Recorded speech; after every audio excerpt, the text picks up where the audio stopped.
Howdy, Houston and San Antonio. We're on KLUP 930 and 630 KSLR, as well as KNTH 1070 and 103.3 FM in Houston at 11 o'clock in the mornings on Saturdays, and on KLUP 930 AM on Sunday afternoons 4:30.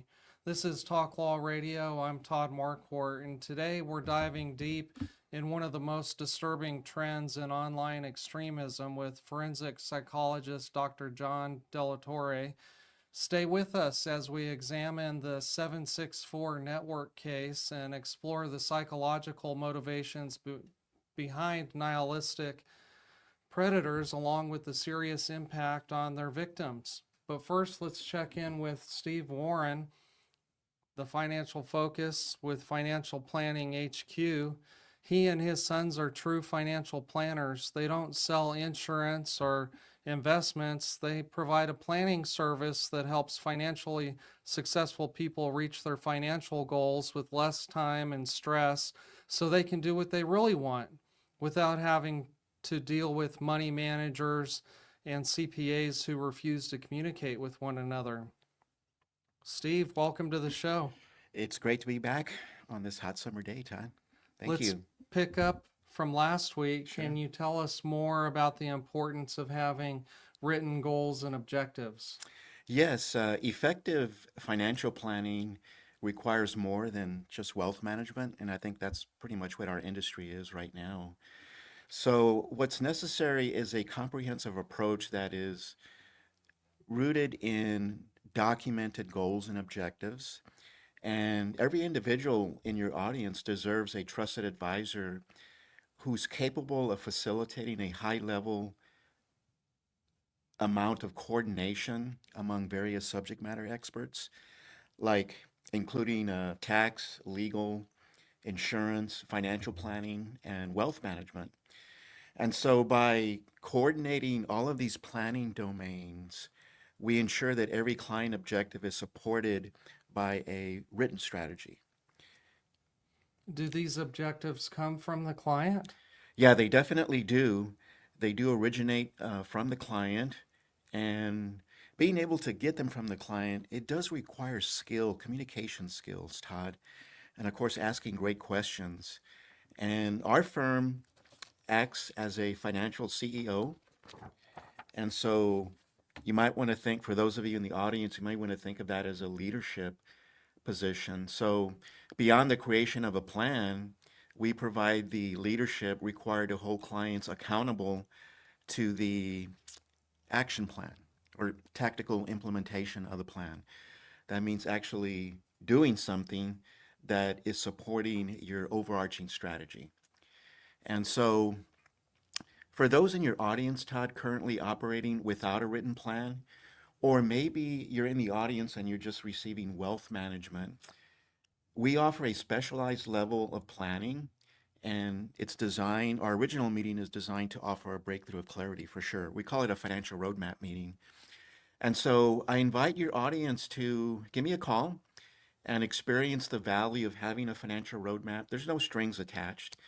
And so my name is Steve Warren, and I can be reached at 210 685 2722, or you can email me at swarren, Warren, at financial planning HQs and headquarters.net. Oh, by the way, Todd, I did want to mention, like you said earlier, we don't sell financial products, insurance or annuities. We're just not set up that way, and it just allows us to be unbiased when we give advice. I can see how advice and coaching could really help accelerate someone's financial success. But what if someone doesn't have a written plan? If someone doesn't have a written plan, then they're likely just receiving wealth management, and there's just so many other disciplines and so many things that may be important to that person that are just unknown. So most of our industry is definitely just wealth planning. So if that's all that you're getting out there in the audience, then give us a call. Okay, so you're inviting everyone to give you a call, but you don't take on everyone as a client. Can you tell us about who your ideal client is? Yes, absolutely, Todd. So all of us at Financial Planning HQ, we all have an ideal client profile. So it's actually a written document. You know, we talk about written plans. Mm-hmm. We actually have a written document, each one of us, that we call an ideal client profile. And the first characteristic that I like to see, actually all of us like to see within Financial Planning HQ, is that the client is a financial delegator. And that would be the opposite of a do-it-yourselfer. So our community of clients appreciate and are happy to follow the advice of a team of financial experts and a single trusted advisor, which we call ourselves financial CEO.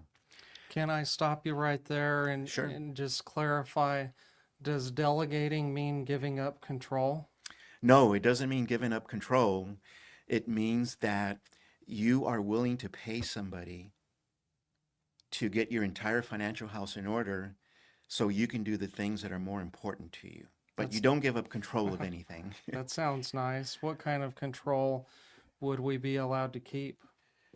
Well, we do ask that our clients follow pretty much all of our advice because it's in their best interest and it supports their overarching strategy. But if somebody is wanting to manage their own money, like have self-managed accounts, then we're probably not a good fit. Mm-hmm. You know, that sort of thing. Or they're day traders and that sort of thing. So, Somebody that doesn't delegate. yeah. Yeah, that would Okay. be a do-it-yourselfer. What's And the second thing in your client profile? well, the second thing that's critically important is that the client should be passionate about their goals. And so our clients realize that achieving their goals requires both money and planning to make things happen. So our ideal clients appreciate our commitment to pay close attention to all of the financial details and then proactively make prompt recommendations. If somebody gets off track to their goals, then we want to get them back on track. We like to see our clients stay on track or achieve their goal ahead of schedule. Is this complicated? No, it's not complicated, Todd, because we do all the heavy lifting. If somebody had to do this on their own, I think it would be complicated. Mm-hmm. But we do all the heavy lifting for our clients, and we charge them a flat fee. The other thing that's important is we like to work with people that really enjoy simplicity. So this is one of our deliverables, and that just leads to freedom and peace of mind that comes from having all of your financial assets under the watchful eye of a financial CEO or a trusted advisor. And so I'm a single point of contact to coordinate your CPA, your attorney, all of the insurance people that you work with. We just make sure everybody's on the same page. So you call them, you email them, you tell them what my objectives are? We have the client sign an authorization to release information, and so we do call them and we can share information. And a lot of times, Todd, though, I have run into this pretty often where clients have a pretty weak CPA. So weak just means they're not proactive and maybe their practice is just doing a lot of volume. So we can't coordinate with them. And if that's the case, we'll recommend that the client fire, that subject matter expert and get one of ours Mm-hmm. that we can coordinate at a very high Somebody level. that you do know will work with you. Yeah, absolutely. And our clients, we want them to focus on the things that are important to them. So when we get together for an initial meeting, we talk about things that are important to them. And, that just means that a client is able to do the things that's fun to them. A lot of our clients like to travel. They go on cruises. They do different things like that. And I've heard them tell me before, when we go and we leave for a couple of months or 6 weeks, we just don't worry about this stuff, Steve, because they have confidence in us keeping their, Mm-hmm. financial house in perfect order. That sounds like having peace of mind. Absolutely. That's certainly a deliverable. And then the simplicity that I just mentioned as well. Okay, and do clients have a hard time listening to your advice? No, they don't, because it's usually supported by subject matter experts. So a lot of the advice actually comes from subject matter experts. I just have to question them on giving proactive advice. Maybe with a CPA, for example, you know, from what you see, how can this particular client become more tax efficient? And then the Mm-hmm. ideas start flowing. But I have to bring that conversation to light because normally CPAs don't do that. Mm-hmm. At least that's been my experience. And we also like to work with people that appreciate the candid truth. So the unvarnished truth means that we're going to operate on a level where, if something, I guess the best way to explain this is that I'm not going to be politically correct and tell people what they need to hear. Yeah. I'm going to tell them, give them advice with conviction, and here's why. Can our audience give you a call to interview you to see if you're a good fit for them? Absolutely. If anyone in your audience would like to give me a call, I can be reached at 210 685 2722. And my name is Steve Warren. Or you could email me at swarren, WARREN, at financialplanningHQ as in headquarters.net. Awesome. Thank you for joining us for the Financial Focus. We look forward to next week. Absolutely. We'll be right back with Dr. John Delatorre in just a minute. Stay tuned.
Welcome back to Talk Law Radio. I'm Todd Marquardt. Our guest today is Dr. John Delatorre, a licensed psychologist in Texas, Arizona, and New New York York. State, yeah.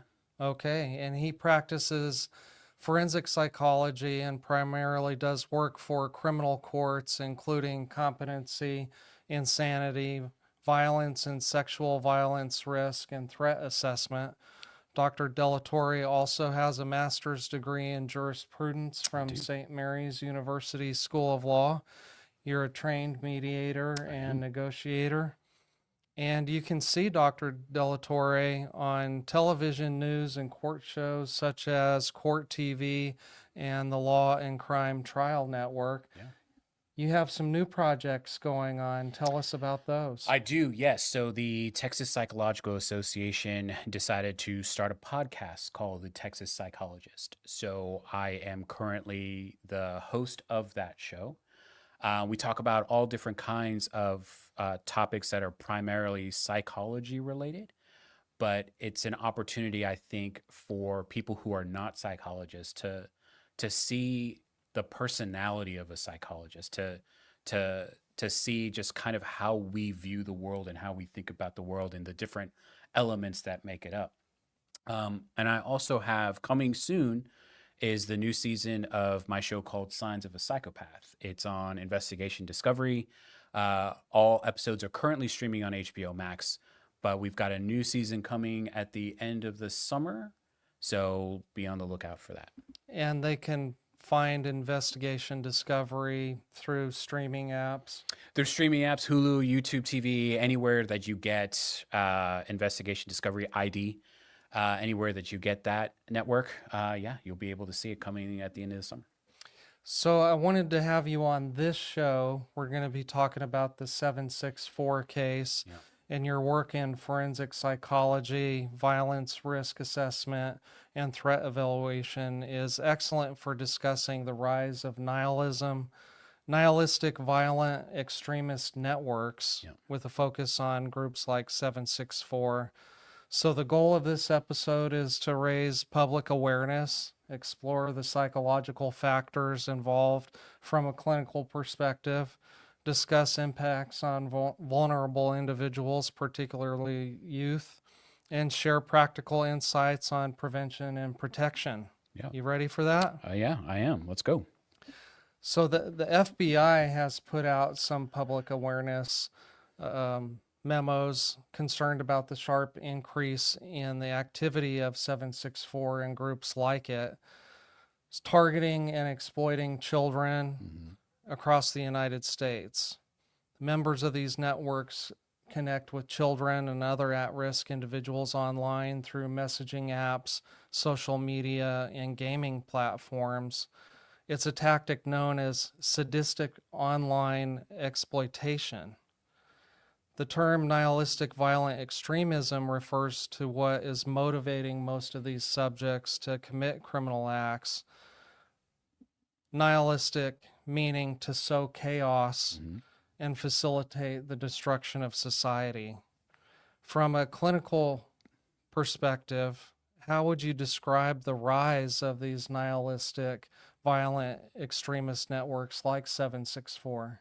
Insidious. All right, if we're going to boil it down to a word, insidious, I think that it's important to understand that these people are everywhere and nowhere all at the same time because everything lives online. A lot of people's lives now are totally online. And because we're not connected the way that we would be in older generations, that vulnerability means that anybody can enter into your world at any point in time through your phone, through your gaming system, through whatever electronic means that you have. When previously, I mean, obviously, we can't meet everybody in the entire world. Like, that's just not physically possible. So there was always the safeguard of a safety net of our community. But that safeguard doesn't necessarily exist. Companies do have an obligation to have safeguards on their platforms, whatever it is, the social media platforms, game, whatever. But it's hard to manage. It's hard to monitor. And I think that goes the same for parents. You know, these are youth. These individuals who are sowing these seeds of nihilism and extreme violence are also youth. And so that makes the message that they have much more sort of relevant to the potential victim. Mm-hmm. And parents, they may have, you know, their child's phone under lock and key, like they may have all of these things, but you're not always with them. You're Mm-hmm. not constantly there. And all they need, all these individuals need, is one tiny little opening. And once they have it, these people have become so sophisticated that once that hook is there, it's very hard to get rid of. What makes this category of extremism distinct in terms of motivation? Typically, when we think of terrorist organizations, right, the motivation for a terrorist organization is terror, right? Mm-hmm. But they do it with a statement. There's something that they want to say, and they're going to find a way to make that statement. It's often political. But these individuals, they're not here to make a particular statement. There is no political agenda other than they want all politics to burn. There is no agenda, there is no societal agenda other than they want all society to burn. And so that's what makes it's what makes it difficult to kind of pin down a hierarchical structure. It makes it very difficult to kind of find that network, those different cells that branch off of one, you know, collective, because anybody can do this at any point in time. Just start up their own, right, their own nihilism cell. Mm-hmm. Anybody can do it, and it doesn't require training. Like, you don't have to go to some military camp. Mm-hmm. Right? You don't need any of that stuff. All you need is a message. And the more you are sophisticated in how you present that message, the better off you're going to be to convince someone else to engage in a behavior that they wouldn't have done had they never interacted with you previously. And that's known as grooming, where they start with something small and then make it more extreme Yeah, after that. grooming and engagement. Grooming is the breaking down of psychological barriers. Engagement is the breaking down of physical barriers. They're all different methods that individuals can use, and it's also about how that message is presented towards the potential victim. Yes, there are modes and mechanisms to keep that person there, but you have to get them on the hook first. And so this is why, you know, these individuals are often younger. You are young yourself as the person who is engaging in this, you know, nihilism. Mm-hmm.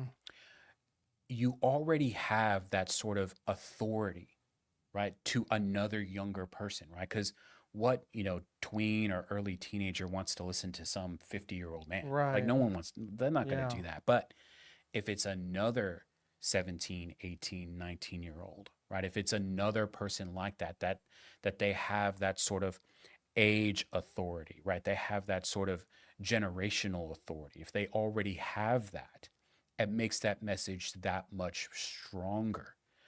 And then these guys, you know, we're just going to genderize them and say that these are mostly men, Yeah. men and boys. The guy in the 764 case that was just sentenced to 40 years, he was 19. Yeah, and I think that's important to recognize, is that, you know, we're not dealing with, you know, 40 and 50-year-old, you know, men that are just kind of, you know, finding back doors into Roblox or something like that. That's Mm-hmm. not what we're dealing with. We're dealing with individuals who are making statements about how this world is basically trash. And as a youth, when you see around you, you start thinking, right? This message is rattling around in your head. You start looking around. That's when you're vulnerable, when you start seeing the world through their eyes rather than seeing the world through your eyes. Mm-hmm. You start seeing the world through their eyes. That's when you start, oh, wait a minute, they might be right. Once that's there, that's the hook.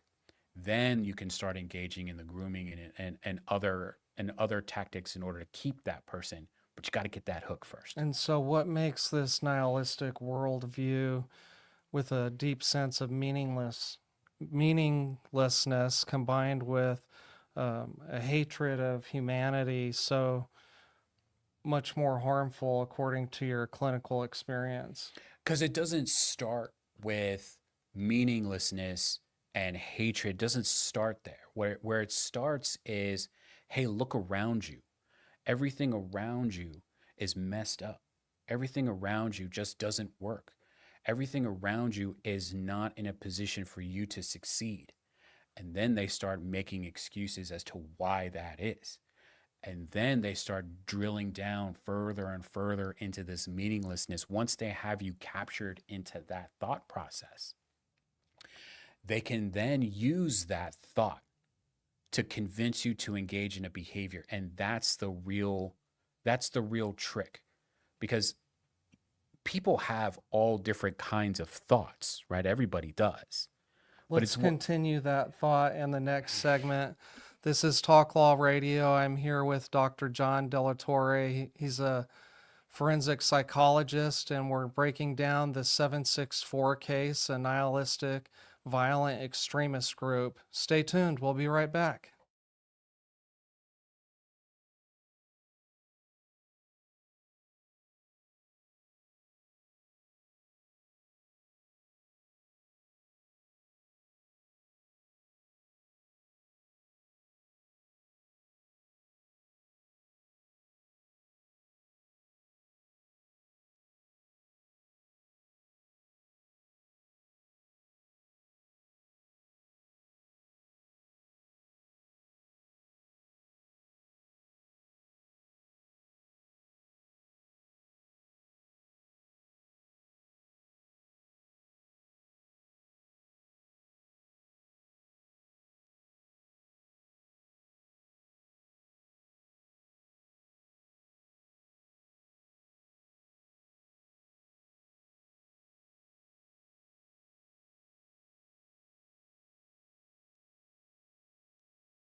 Welcome back to Talk Law Radio. Today we're talking about the 764 case. I talked about it last week a little bit. Today, forensic psychologist Dr. John Delatorre, a regular contributor to Court TV and Law and Crime Trial Network, as well as the podcast for the Texas Psychological Association and the show on investigative discovery. What was that called? Signs of a Psychopath. He joins us to analyze the psychological motivations behind nihilistic predators and the impact on victims. And before the break, he was telling us about how children or victims have thoughts, but I stopped you mid-sentence. Yeah, and I think that's kind of important, which is you have the thought, but that doesn't mean that you're going to engage in a behavior. There are other things that, as a psychologist, that I'm going to be looking for in terms of how can a child, how can anyone really, because I mean they're just targeting children, they don't have to, but how can anyone stop these individuals who have already had the hook inside of you from engaging in the behaviors that they want you to do? And these behaviors that they want you to do are violent, they're gruesome, they're hateful, and there's an element of them sort of relishing in the notion that they convinced you to do this thing. Mm-hmm. Just because you have a thought doesn't mean that you have to engage in the behavior. So thinking about why is this thought here? What is it that I'm getting from this thought? Where did this thought originate? Is it mine or is it someone else's? I think once you're able to kind of reflect back on that, you can start seeing how, wait a minute, doing this is wrong. Mm-hmm. I better not do this. In your work conducting violence risk and threat assessments, what psychological factors appear to draw individuals, especially young people, toward nihilistic, violent, extremist ideas? It's a misunderstanding of the world around them. I think too often we're inundated with negativity coming from you from all sides. And it- once you're in that space where there can feel like there's no hope, that's when you are especially vulnerable. So maybe children who have other stress in their life. Other stress, parents, I mean, sometimes I think sometimes parents don't see that the stressors that they're going through are being observed by their children, and their children are observing how the parent is managing that stress. If you're not open about having a conversation about how to appropriately interact with another human being, how to appropriately deal with your own negative, bad stuff happens to everybody. I mean, that's just life. But how you deal with it is important. And once you have children, you become the model of how to live and function in the world. And if you are distorted and disturbed in some way, then you're already handicapping your child. Mm-hmm. Now, again, as a child grows up, they'll have their own thoughts, they'll have their own feelings, they'll make their own choices. But if you model that to them, that it's important for you to do the right thing, you can trust that will stick, because doing the right thing is easy. Doing the negative thing, the hard thing, the misappropriate thing, that requires convincing. And that's where these individuals who already believe that the world is against them want others to engage with them. They don't want to feel alone. No one wants to feel alone. Mm-hmm. So if they can convince all of these other kids, and it's going to be kids, because kids are the easiest, number one, to access because they're constantly online, and number two, they're not they haven't solidified their perception of the world just yet. Mm-hmm. So if you can tint it your way, then you can convince them to be on your team, even if that thought is misguided. This is Dr. John Delatorre, forensic psychologist. We're talking about 764 network nihilistic extremist groups, because there was a court case here in San Antonio where a young man was prosecuted and he pled guilty to 3 counts and was sentenced to 40 years in jail. And I wanted to bring this issue to everybody's attention because of how disturbing it is, and we need to protect our kids. So, Dr. Delatorre, many people experience isolation or hopelessness.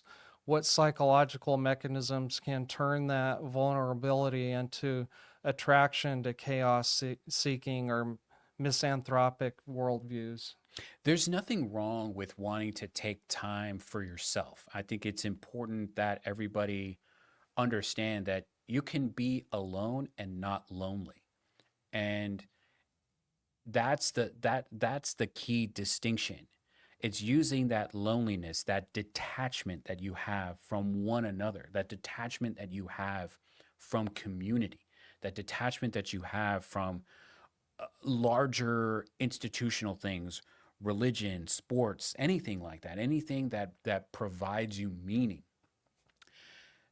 Those are the vulnerable, that's the avenue that the person can take, because people want meaning, people want hope, people don't want to be alone. More importantly, they don't want to feel lonely. Mm-hmm. And so if someone is telling you that the reason why you're feeling hopeless is because society provides you no hope, over time that's going to make sense, because all you're seeing around you is so much negativity, everybody fighting it, everybody, disagreeing about what's going on. And there's an illusion of truth that, someone has to be right. Not everybody has to be right all the time, but someone is trying to convince you Mm-hmm. that the people do not have your best interest.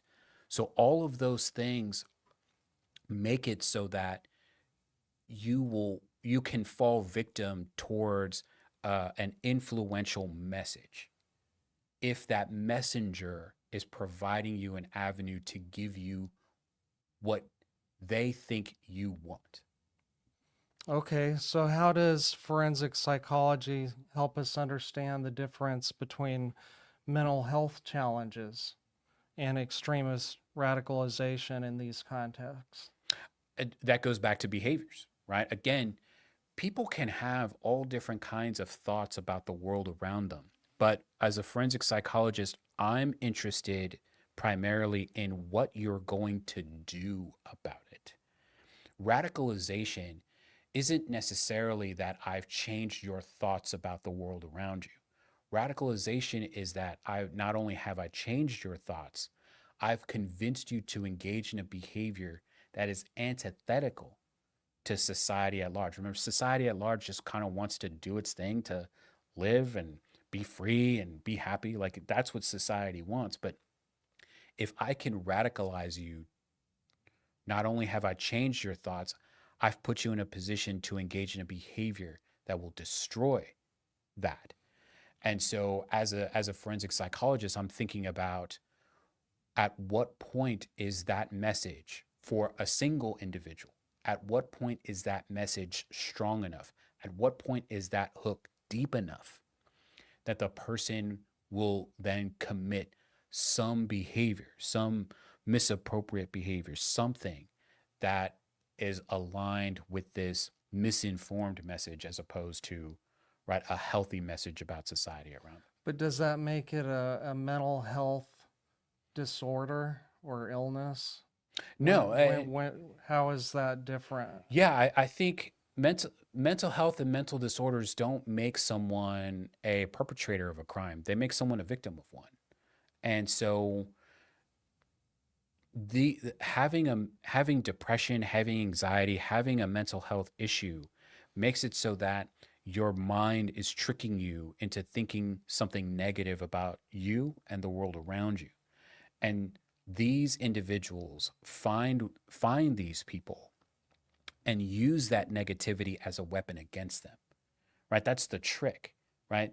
That's what makes it a disorder, is that you believe in its negativity, whatever it is. Mhm. You believe in its negativity when it's not accurate, when it's not true, and it can be weaponized against you. So it's more likely that the person with a serious mental health issue is a victim of a crime, or we have these individuals who are engaging in these behaviors. They may not have a mental health disorder. What they may have is a personality or a characterological issue, where they can find these individuals and exploit their mental health issues. So they're not the ones See, with the that issue. sounds like that perpetrator has a mental illness, because why would you do that to people? But I mean, I think a lot of people get, they get lost in this idea that everyone is some kind of Hannibal Lecter. Like there's some Hmm. kind of, larger, uh, big bad at play. Some people just want to watch the world burn. Some people just, they engage in bad behaviors because that's what they want to do. Criminality isn't it's not what you see in movies and TV shows with sophisticated planning. What this guy did, I mean, the 764, and he had his own number. It was like 884 886 or something like that. Hmm.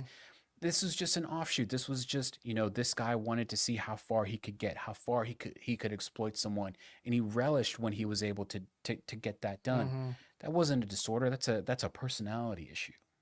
That's just a criminal. Well, we got to take another break. This is Dr. John Delatorre, forensic psychologist. We've been talking about the 764 case. This is important to learn about so that you can help prevent your kids from getting hooked. We got to take a break. We'll be right back.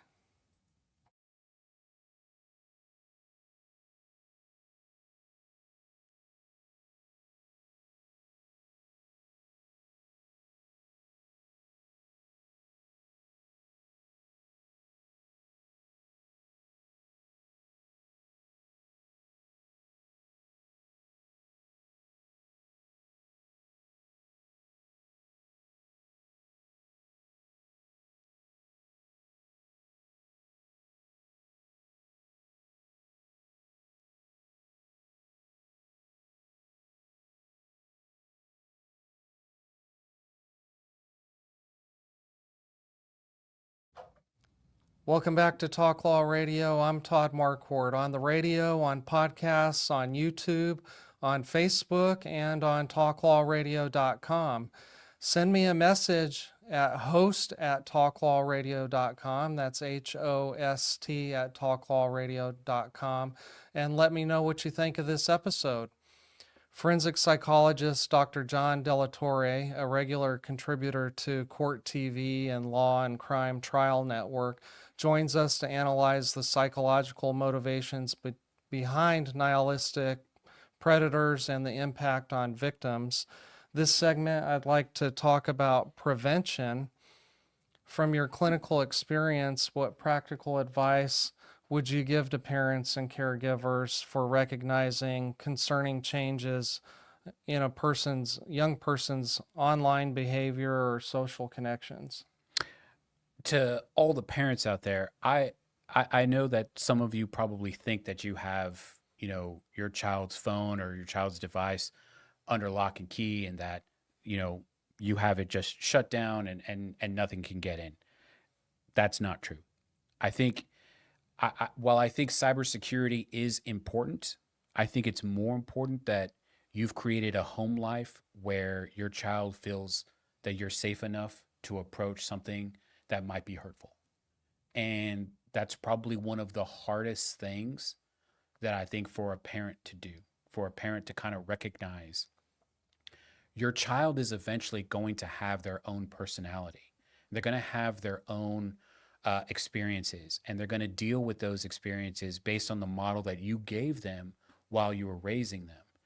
And when they turn into that, 10, 11, 12, 13, when they entered into puberty, when they start having more friends that, that you don't necessarily have complete access to, have you created a home life where if something bad happens at school, if there's some negative interaction that they have with a stranger or a friend, can they approach you? Can they talk to you without the fear of being immediately punished? Mm-hmm. They may not always want to listen to what you have to say as a parent, and that might be really frustrating as a parent because you say, well, I've been through all this before. Mhm. Just listen to me, and Do what I everything's say. yeah. But the reality is that you may not hold the same level of authority that someone that they watch on YouTube Shorts does. Mm-hmm. And so if you are creating an environment in which your child can say, hey, I just got a message on my Roblox from someone that I don't know. If your immediate instinct is to say, well, we're, deleting Roblox and, you can't have this anymore. That's all that's going to teach them, is that they need to be more secretive, because now you've taken away a thing that they enjoyed. Mm-hmm. But if you approach them and you ask them more about what that interaction was about, then you can have those teachable moments. Then you can have those times when you can explain a little bit more the dangers of interacting with the wrong people, or why the wrong people are selecting you in particular, Mm-hmm. right? And it's truly because they're casting a wide net, and whoever says yes, that's who they're going to start with, right? Wow. So prevention is about creating an environment in which everybody feels safe. And sometimes that means that you have to listen first as a parent, and not necessarily go immediately to, well, that's it, we're going to shut everything down. Right. That's important advice to hear. I wish I had heard that a long time ago. So this is Dr. John Delatorre. We're talking about the 764 nihilist extremist network and the terrible things they want your children to do for them. So what protective factors help build psychological resilience in young people against the pull of these bad actors online? The first protective factor is the modeling of how to deal with negative emotions, right? If you model yourself as being someone that can, yes, bad things happen, but we deal with it appropriately, then they'll model it. Having an open environment in which secrets are not okay, but having a secret doesn't automatically mean that we're, going to shut everything down. But I think the real key is as the child grows up and starts engaging in apps and gaming systems and social media and everything else, do they know why it's bad? The most protective factor that I think a child can have is education, is knowing that these things are out there, that, sometimes being aware of what is actual and factual in society around you, just, discard all the noise surrounding the whatever that is. But the more educated a child is, the more they are going to see through whatever the game is. Interactions with another human being, whether they're in person or online, you get you always get a sense, you always get an emotion. That protective factor of education helps them understand, why am I having this emotion? Someone is trying to trick me, whether it's in person or it's online. That trick creates something inside of the victim. If they trust themselves enough to say, wait a minute, something is wrong here, then they're more likely to cut that off, whatever that I is. like that advice. Somebody's trying to trick me, because even children can Yeah. kind of see that. Yeah, absolutely. It's once you start learning that other people exist, you start learning that other people have wants, desires, and wishes that are different from yours. And not everybody is going to satisfy those wants, desires, and wishes in what you consider to be an appropriate way. So when there's a negative interaction between, a 4-year-old and his best friend, as the parent, maybe it's time to start talking about, why did this interaction happen? Again, speaking to them developmentally appropriate, but speaking to them as if they're a human being that needs to learn how to interact with other human beings, Mm-hmm. right? That thinking to yourself as a parent that I'm just trying to protect my child doesn't protect them if you're not educating them and letting them know that there are people out there that will use your Snapchat, that will use your teen Instagram, that will use your Roblox, that will use whatever to try to convince you to engage in a behavior that is harmful to you and harmful to others. And telling them why that happens. It happens because there are some people that want to do this thing. They like the idea of hurting other people. These people exist. Yeah. And it's I used to tell my kids there are people that will kidnap children. those people do exist. Are you as an individual likely to interact with one of them?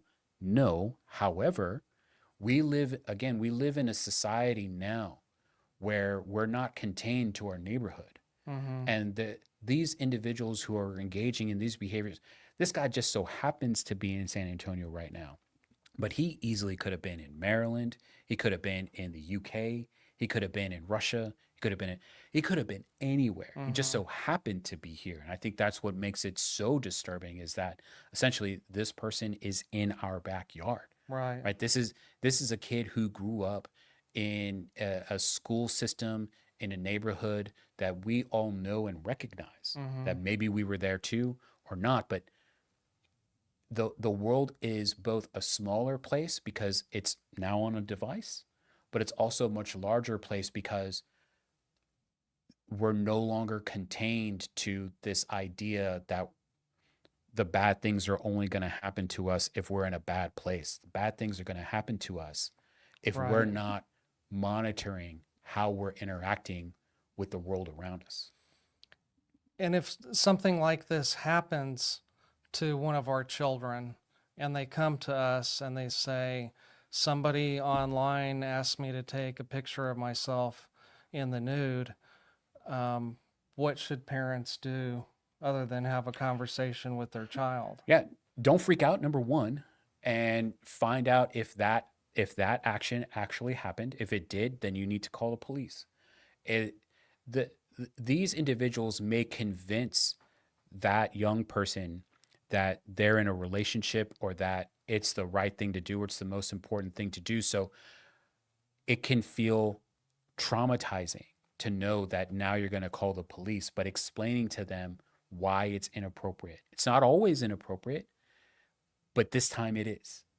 And it's important to understand that this person tricked you. So you're going to find out whether or not that behavior actually happened. If it did happen, that's a crime. You're going to contact police.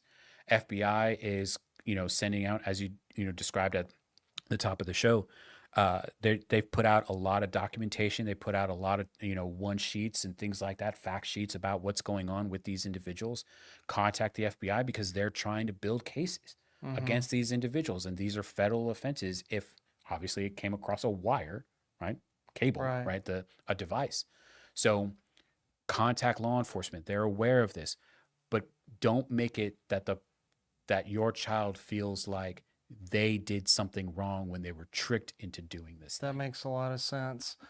Thank you for joining us today. I want to give you the last 30 seconds to talk about your podcast and your show. Yeah. So new season of Signs of a Psychopath starts sometime later this summer. And then we've got the Texas Psychologist, the Texas Psychological Association's official podcast. You can watch on YouTube.